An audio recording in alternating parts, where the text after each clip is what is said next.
Die initiatiefnemers binnen elektronica-concern Siemens, bouwer Dura Vermeer en ingenieursbureau Royal Haskoning DHV. Vanmorgen hebben ze de plan voor het zogenaamde Transportium presenteerd.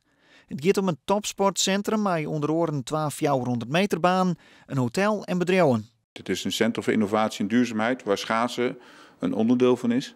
Waar bedrijven zich kunnen vestigen.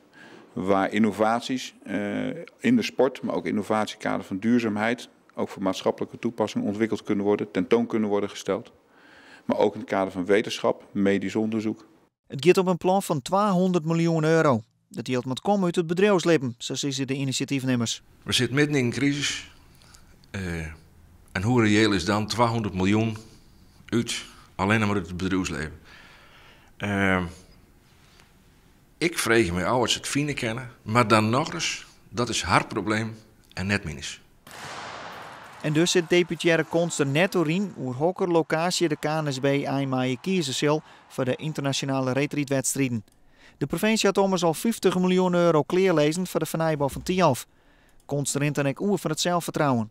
Wij hebben het geld, we hebben de plan en wij kennen precies voldaan aan wat de retreaters willen. En daarbij hebben wij een fantastische organisatie staan op Tialf. Een historie van de oude onder 24, 30 hier. Maar we hebben ook toekomst lezen van 24 en 30 hier.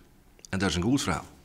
Maar het consortium van 4 Friese bouwbedrijven die het naar je Tialf graag bouwen willen, is er net zo wis van.